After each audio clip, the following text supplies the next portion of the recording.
I don't understand why, but there's something happened at a level where people step in and faith and give $1,000 that don't happen at other levels. You're going to have a breakthrough through this $273 team. All you've got is $1,000. Listen, that's not enough money anyway to buy a house. That's not enough money anyway. You get to that phone and you put that seed in the ground and watch God work it out. I have a feeling that somebody that wants a credit card get wiped out. But if you use your faith as you sow the $1,000 on a credit card, as you use your faith, God's going to wipe out your credit card debt. I had enough money to buy a beautiful Cessna Citation jet. Cash. And since there's so much jealousy in this room tonight, a few weeks later, I bought another one worth 3 times what that one was.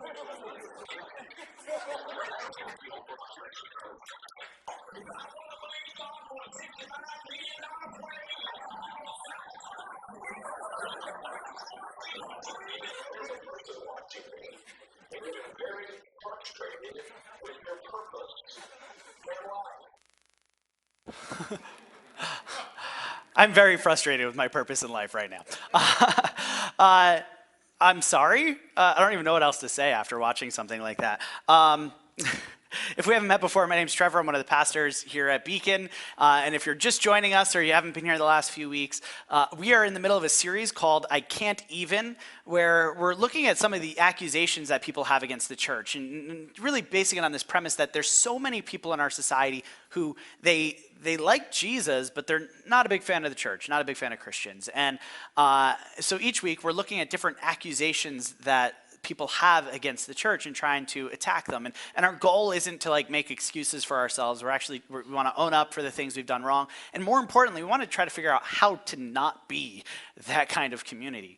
And so this week we're tackling this idea that the church is greedy and self-absorbed. And after watching those videos, I can't imagine why anybody would ever think the church is greedy and self-absorbed. And I wish I could just kind of relegate all of that to the televangelists, the ones who are intentionally manipulating people to make money and stuff like that. But unfortunately, it's not just seeing stuff like this. For most of us, and I expect most of you, you've had personal experiences where you've actually kind of tasted the greed and self-absorption in a church community or from Christians in general. And I have a friend who for decades walked away from the church because I think it was when his mother passed away. The priest refused to do the funeral because he couldn't afford to pay him. And it's just like, whoa, that's what we've come to. I read another story this week about a woman who, after years, went back to church, was trying to reconnect with God. And when it came time for the message, it was this young minister got up and he spent the entire time of the message talking about problems in the building. And he actually at one point pulled out a laser pointer and started pointing out like problems in the sanctuary. Instead of giving a sermon, he actually gave a plea for money. And you hear stories like this, and some of you probably have stories just like this, where it's not just an anecdote, it's your personal experience where for some reason you've just seen a greed in church, and it goes beyond just greed. I want to talk more about the idea of self-absorption, because greed is just self-absorption with our money, but it can extend beyond. And it can show up in all sorts of different ways. And it might not be as extreme as, the church saying like, hey, give me your money or else you're worthless. But there's times where we feel like we're not valuable unless we're contributing to their thing. And I get that. I've experienced it myself, and I hope I haven't made any of you feel that way, but I'm sure I probably have in some way or another. And I remember when I was in college, I was looking for a church, and I had visited this one church. I really liked the preacher. I really liked the preaching, all of that.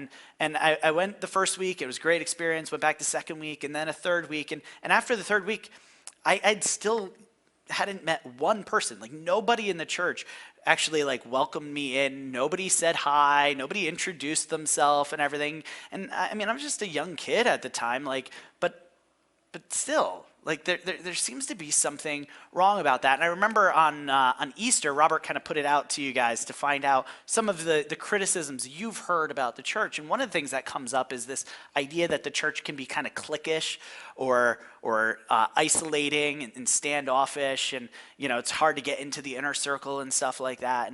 And this is all wrapped up in this same idea of self-absorption. I think about that church that I visited. I don't think anybody was like intentionally trying to be rude. I don't think anybody had a problem with me or was, trying to avoid me. I just think they had something else on their mind. When the service ended, they just wanted to go see their friends right away, or they wanted to go get a burrito right away, or they're just uncomfortable meeting new people or whatever. It wasn't anything, mean or vindictive, but the message that is sent is, you're not valuable enough for my time or whatever. And it's all wrapped up in this self-absorption. And I think we can define it as this. All right. It's when we allow something to take priority over someone. And this can happen so easily, where we have something going on, and this thing, and it might even be a very important thing, but we allow this thing to trump someone. And someone ends up getting burned or rejected or pushed aside because we're so focused on our thing. This is the self-absorption that I think is more rampant than we probably want to admit, even in my own life and in our communities. And so I want to talk about this today, because anybody here doing the Own It 365 reading campaign? It's probably so we have I think over 200 people that are doing this reading plan, which is awesome. And we're reading through the New Testament in a year, just reading a chapter a day. And this last week, we read in the Gospel of Mark, chapters 2 to 6. And we get a little window into the life of Jesus. And we get to see how Jesus interacted with people and how he engaged people and everything like that. And as I'm reading through this past week's readings, I'm realizing there's nothing greedy or self-absorbed about Jesus' behavior. In contrary, it's quite the opposite. He was so generous, so selfless. And for Jesus, he never let something take precedence over someone. So we start in Mark 2 on Monday. We were reading Mark 2. And right away in Mark 2, there's this story. And Jesus is teaching in a house. And there's a crowd of people that come into this house. It's just packed out. And a guy comes and he can't walk. He's been lame since birth. And he wants Jesus to heal him. And, he's not a New Yorker, so he's not used to, the subway at rush hour. So managing a crowd like that, he can't walk. So he recruits 4 of his buddies, and they come up with this brilliant, like Mission Impossible Tom Cruise plan where they're just going to drop him from the ceiling down right in front of Jesus. And so it's brilliant. And like they're digging through the roof, and they drop him down. And this guy comes, and Jesus heals him on the spot and forgives him. And it's a very warm and touching story. But then you start to think about it, and you realize, Jesus was kind of busy. Like he was doing, he's doing his preaching thing, and this guy didn't really have anything to offer Jesus. He wasn't like there to help Jesus in any way. He just wanted to take from Jesus. He probably didn't even want to listen to what Jesus had to say. He just wanted Jesus to heal him.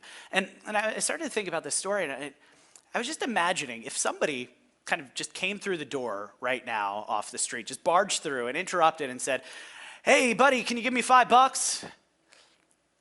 I would probably give him the $5, but only because you're watching. And inside, I would be so angry. Like, I would be livid. Like, how dare you come and interrupt my thing?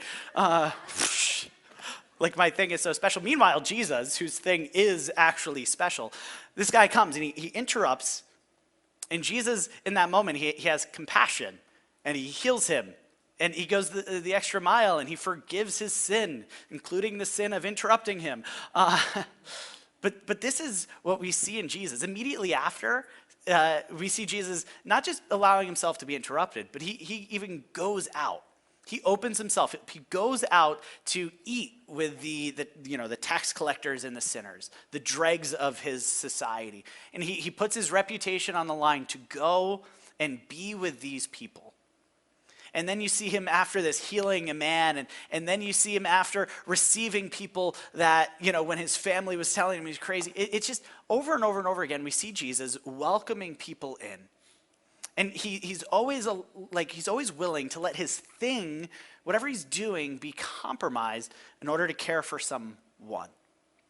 And he has this generosity and this selflessness, and I think we can sum it up with this. Jesus is radically hospitable. He has this radical hospitality that he allows what he has to be given to others. Because for Jesus' primary agenda is people. And so people can never interrupt his agenda because people are his agenda. There are times where people try to put things, interrupt his agenda with things, and he brushes the things aside and he says, no, people are my agenda. And he demonstrates this radical hospitality. My favorite is in chapter 6, all right? So Jesus sends his disciples out to go do some ministry stuff, and they come back, and they're all like, hey, we did this amazing stuff. And Jesus is like, all right, you guys have been working hard. Time to take a break. Let's go to a quiet, secluded place, get a little R&R, rest up a little bit. Great plan. So they get in a boat, they start rowing over to the other side, and it turns out everybody else knew about this quote-unquote secluded place, and there was a crowd of people waiting there on the shore.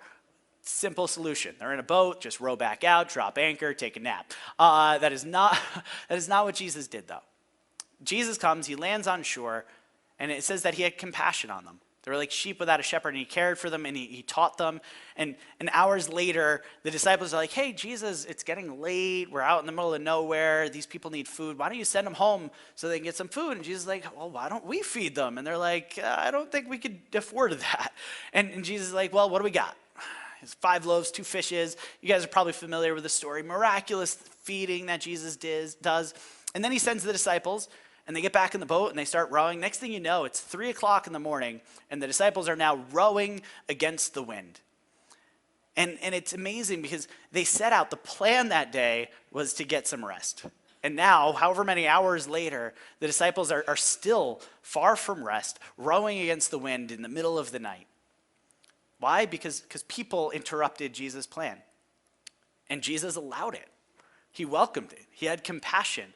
And what's interesting is it wasn't just Jesus that paid the price. It wasn't just Jesus' plan that was compromised. Jesus even allowed his disciples, his small group or growth group, if you will, suffer because of the people who are in need.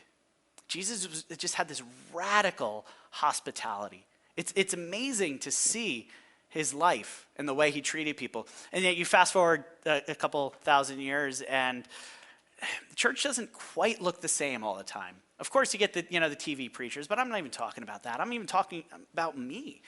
And I expect you're like me in the sense that you want to emulate Jesus. You actually desire to have this same sort of hospitality, but you struggle, you fall short. And right in the middle of all the running around, Jesus tells a parable. In Mark chapter 4, if you have a Bible, you want to open up to Mark chapter 4. We're going to look at this parable because I think it sheds some light on why it can be so hard for us to have this radical hospitality, but also give us some hope as to how we can kind of overcome the distractions and actually live like Jesus. So we're in Mark chapter 4, beginning in verse 14. As you're getting there, I'm going to read to you the parable, which is a little bit before, and then Jesus explains the meaning of the parable in 4:14. So it starts, listen, a farmer, he went out to sow his seed, and as he was scattering the seed, some fell along the path, and the birds, they came up and they ate it. Some fell on rocky places where it did not have much soil. It sprang up quickly, but the soil was shallow. But when the sun came up, the plants were scorched, and they withered because they had no root. Other seed fell among the thorns, which grew up, choked the plants so that they didn't bear grain. Still other seed fell on good soil, and it came up, and it produced a crop, some multiplying 30, some 60, and some 100 times. Then Jesus said, whoever has ears to hear, let them hear. So down in verse 14, he begins to explain what this parable means. And he starts by saying, the farmer sows the word. So the seed that Jesus is talking about, the seed that's being sown, he says is the word. And it might be tempting at first glance to think like, oh, he means the word of God. He means the Bible. But we have to remember that the Bible, as we know it, hasn't been written yet. In fact, Mark is writing it as he's writing these words. And, he's not talking about the Jewish scriptures because he said he came to fulfill that. This is a new covenant. The original audience that's reading this, when they see the word being sown, they understand it to mean the message of the gospel. The message of the gospel, and you might be familiar with this word gospel, it just simply means good news. And it's not like a good news, it's the good news of who Jesus is, the Son of God, and what he's done. That Jesus came to live a perfect, sinless life, that he sacrificed himself on the cross, that God raised him from the dead, that Jesus is still working to transform us, that Jesus is going to come again to restore all things, and that humanity will be in relationship with God. This is the message of the gospel. And there's so many implications of it that reach deep into our lives. But this is the message that's being sown. This is the word that's being sown, the message of the gospel. And he says, some people are like seed along the path where the word is sown. As soon as they hear it, Satan comes and takes it away, the word that was sown in them.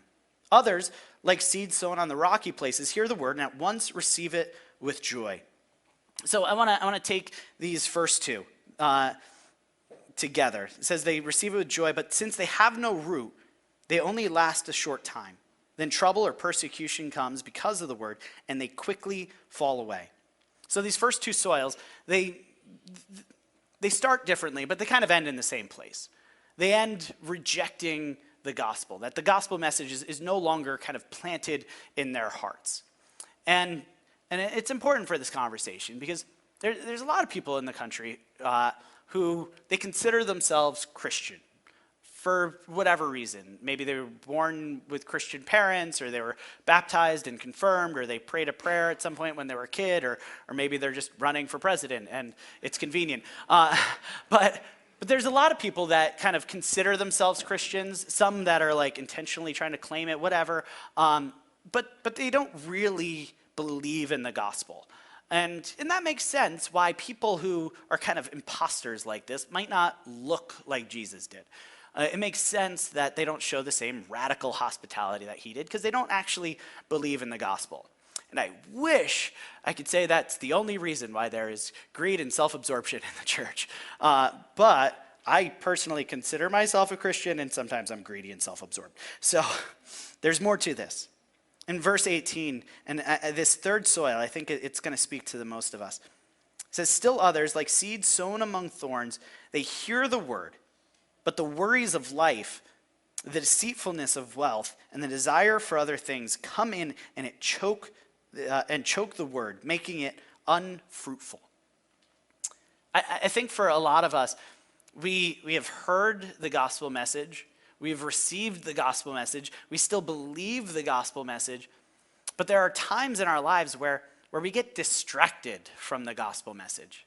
It's not like we're walking away from Jesus. It's not like we're walking away from the faith. But in these isolated moments, we get distracted. And the distractions, they're so timely. Jesus is saying this 2,000 years ago, and yet it's still so relevant. He says, it's the worries of life, the deceitfulness of wealth, and the desire for other things. And I don't know about you, but I still struggle with the worries of this life, deceitfulness of wealth, and desire for other things. These are just as timely today as they were 2,000 years ago. And these thorns, as the parable says, they don't pull us away from Jesus entirely. They just distract us in these isolated moments. I'll give you an example. A couple of weeks ago, it was leading up to Easter. It can be pretty crazy and hectic here leading up to Easter. We have extra services and extra events and all that stuff and extra projects. And so I was working on the Stations of the Cross thing that we had going on in here, and I was simultaneously actually building the cross. And I'm here working on the cross, and a guy just kind of wanders into the building. And I see him, and I know, before he even opens his mouth, I know what he's going to, like what he wants. And he asks for a pastor. And I was kind of like wearing grubby clothes because I'm like working on work projects. And in that moment, I'm so tempted to be like, I don't know any of the pastors. Because I knew, like he was actually going to ask for money or help or something along those lines. And hear me out.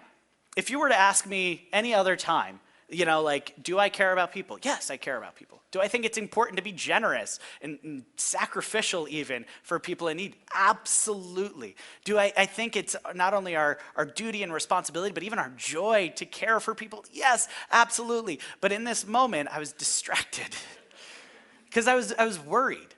I was so like frantic trying to do my thing, and I was worried that if I took the time to help this guy, then maybe I wouldn't have time to finish my project. And of course, the irony is I'm literally building a cross with pictures of Jesus and his suffering and sacrifice on it, and I'm tempted to just brush this guy off.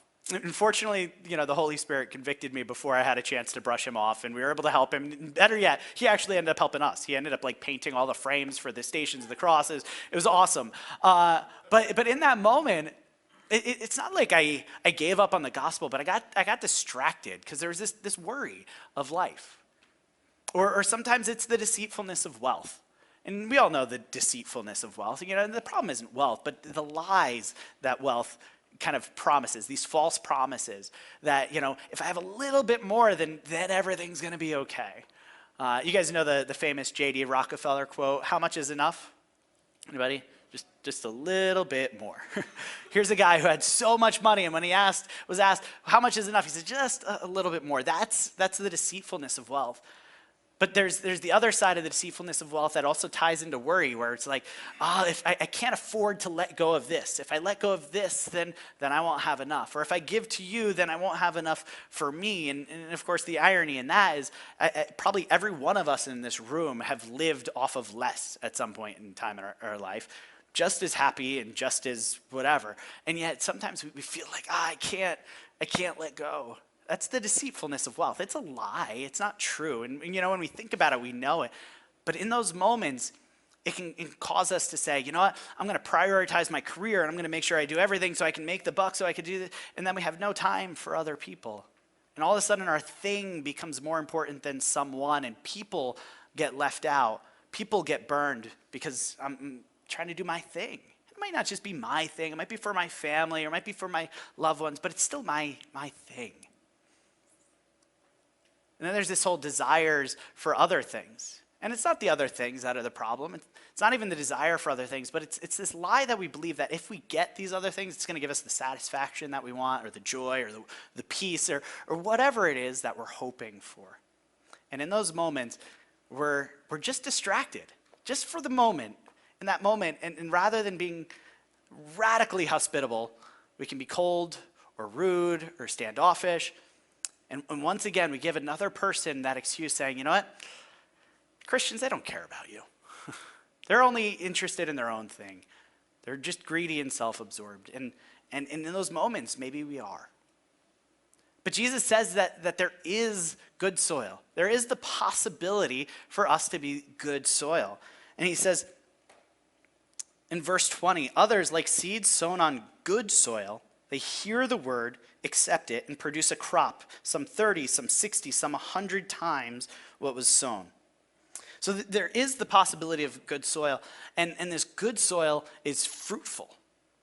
And we can have, I think, a lasting, durable sort of experience of the gospel that we can really be radically hospitable, just like Jesus was. So how do we get into the good soil? This is something that I actually learned this week as I was studying the passage and reading commentaries. In all four soils, they kind of start off the same. You hear the word. They hear the word. They hear the word. They hear the word. And in the first three, the word tense that hear is all in the aorist tense, which is kind of like, it's unique to the Greek language, but it basically means like kind of singular and complete. But the fourth one is in a different voice. It's in the present active. And so for the first three, it's almost like you're saying, the first three, they heard the gospel. But the fourth one, the good soil, they are actively, presently hearing the gospel. And I think that's the distinction. That's the way we overcome the weeds from distracting us. It's not about that we heard the gospel at some point. It's not that we heard it on Sunday or in our growth group, but it's that we're hearing the gospel each day, each moment. We're hearing the gospel when the guy comes in the building and is asking you for something. We hear the gospel when somebody else interrupts our lives. We hear the gospel when we want to just sit home and be comfortable and we feel the Spirit compelling us to go out and serve and do something. But it's hearing the gospel in those moments that actually allows us to uproot those weeds and have this radical hospitality. And we see the weeds actually in St. Peter's life. You guys know Peter, St. Peter, Apostle Peter, big church in Rome now, all of that. So this is Peter. And Peter, basically started the Christian church. Like after Jesus ascended, he and his, the other apostles, they start the church. They do something amazing, and it's now spreading to Gentiles and everything like that. But then Peter gets distracted by some of the thorns. And at one point, he stops eating with Gentiles. And he says, oh, no, they're unclean. And, he's only eating with the Jews. And the Apostle Paul comes in and he actually calls him out. And listen to what the Apostle Paul says. He says, when I saw that they were not, and he's talking about Peter, they were not acting in line with the truth of the gospel, I called Cephas out in front of him. And he basically calls him out for not having the hospitality that he should have. But look at the reason why. It's because they were not acting in line with the gospel. Peter knew the gospel. Peter was there. Peter watched the gospel play out. It's not like he didn't know it. But he got distracted. He got worried. What are the other people back in Jerusalem going to say if they know I'm eating with Gentiles? And what are people going to think? And he got distracted. See, it can happen. It can happen to any of us. Where these thorns, they come, and in the right moment, they distract us from the gospel. And rather than showing this radical hospitality, we can be rude, standoffish, or self-absorbed. And we just start thinking about me, what's good for me. Now, I don't think that, applying the gospel in these situations, like it's some sort of, magical elixir that just cures it. I think that there's a really practical reason why hearing the gospel, not just once, but hearing it in every moment helps us uproot these thorns in our life. And it's because the thorns are all about hypotheticals. They just deal in hypotheticals, right? Worry, deceitfulness of wealth, desire for other things. They're not real. I mean, like your experience of worry might be real, but when you worry about something, it's all about these hypothetical kind of narratives that go in your mind. It's like, well, if I do this, then this might happen, and then that might happen, and the next thing you know, I'm homeless and I'm living on the street and nobody loves me. But it's all these, these hypothetical narratives that we kind of set up in our minds, whether it's with worry or if it's with desire or if it's with the deceitfulness of wealth, where we construct these hypothetical worlds. But the gospel roots us back in reality. And so we get worried, if I give, then I'm not going to have enough for me. Or if I do this, then it's going to compromise my thing. And we worry about these things, but then the gospel comes in. And the gospel says, wait a minute. God, the creator of the universe, sent his son to die for you. That's how much he loves you. And then he raised him back to life because he has power over death itself. What do you have to worry about? Really, what do we have to worry about? If God is for us, then, and so we start to worry, but the gospel comes in and it gives us the reality that we are eternally secure. And then the deceitfulness of wealth, it kind of dangles that carrot in front of us, and we start to buy into it in this hypothetical world that maybe if I had a little bit more, then things would be better. But then the gospel, it roots us back in reality. And it says, all right, you want wealth?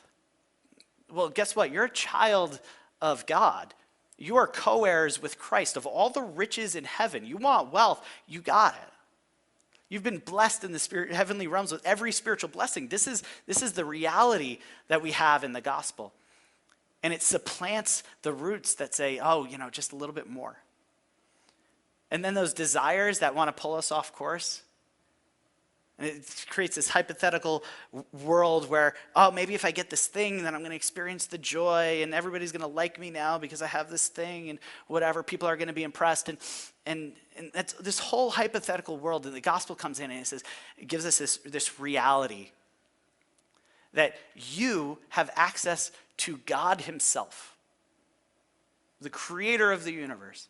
Everything that you could ever want, he made it. He dreamed it up. He thought about it. You have him, and he is more delightful, more amazing, more incredible than anything else we could desire in this world. And if we are hearing these things, not just, once in a while, but hearing them in each moment, if we get in this habit of hearing the gospel in each moment, I think it empowers us to be radically hospitable. Not just, once in a while, but to live a lifestyle of this, and gives us a lasting durability as people who are just showing this radical hospitality each day. And so a couple of things for you. If you're trying to grow in this, you want to say, I don't want the gospel to just be something I know. I want it to be something I'm hearing, that's ringing in my ear. First step is be learning the gospel. This learning the gospel isn't just for beginners. This isn't just like, hey, we need to start and learn it and then we know it. I think we are lifelong students of the gospel, constantly growing in our understanding of what God has done for us through Jesus and who we are now, who we were, all of these things, all the ramifications of the gospel. We can constantly be growing. But one really practical way, who here's done the Alpha course? It's like a little less than half. So in the previous service, apparently the earlier services have done the Alpha course. So the most of you haven't done the Alpha course. The Alpha course is an awesome way for you to really root yourself in the gospel. It's a really practical way. Whether you're just kind of exploring Christianity or you've been a Christian for years, it's a great way to continue that learning the gospel, to understand it and unpack its ramifications in your life. The second thing I want to encourage you to do is to be setting up constant reminders of the gospel in your life. Practice like having the gospel always before you. Whatever that means, set an alarm or put a wristband on or put Post-it notes around the office or have a friend, keep you accountable. Just some way that the gospel keeps coming back to your attention. So we can get into this habit, this practice that the gospel is always ringing in our ears. It's not going to happen overnight, but I do believe that we can get to a place that when we're disrupted, we're hearing the gospel in that moment. When people want something from us, we're hearing the gospel in that moment. When people don't want anything from us, but we just know they're out there in need, the gospel is ringing in our ear in that moment. It's compelling us to go and show this radical hospitality that Jesus showed. I really do believe that this is possible. And Jesus says that the good soil, it reproduces. A lot of people, they say, hey, I came to Beacon, it was so warm and welcoming, and then I came back a second time and they knew my name, and it's just, there's something about the hospitality that's so uplifting and encouraging and contagious in a way. And we actually have a team of people, not to show behind the curtain, but we have a team of people that are our first impression team, and that's their job, not like career, but that they volunteer to do this, to make people feel welcome. And what would happen if they weren't there? Would we be the kind of church that when people come in, they would feel welcomed? Or would they sit there alone with nobody talking to them? Do you have to have that job in order to do it? But even more so, imagine if we all had this radical hospitality just kind of oozing out of us. So that not just when people came into our church, but when our church went out into the world, people were experiencing the radical hospitality that Jesus showed. I think it would have an exponential impact. This is the growth, the reproduction that Jesus talks about. There's just something contagious about this hospitality that people are drawn to. And I don't think we can do it in our own strength. I think we need the gospel always on our minds, compelling us in those hard moments to live like Jesus. But I do believe it can make a huge impact, not just in our own lives, but in the world around us, in our communities, in our families, in our workplaces. So I charge you with this idea of learning the gospel, making a reminder so it's always before you, so that you can root out these distractions, root out the thorns, so that you can live with a radical hospitality. Won't you pray with me? God, we are just so humbled by your grace and your mercy. God, each of us, we know that we have absolutely nothing to offer you, nothing of worth. There's nothing in us that is worth your love, and yet you sent your son to die for us, to welcome us in, to show us this radical hospitality. God, you have everything you need in yourself. You could have just been self-absorbed, but you went out and you saw us. And God, we are so thankful. God, we come to you with hearts that are just confessing how frail and feeble we are, that we so often fall short of this. And we confess the times that maybe we have been self-absorbed and greedy, and that we've shown that sort of testimony to other people, and we apologize and we seek your forgiveness for that.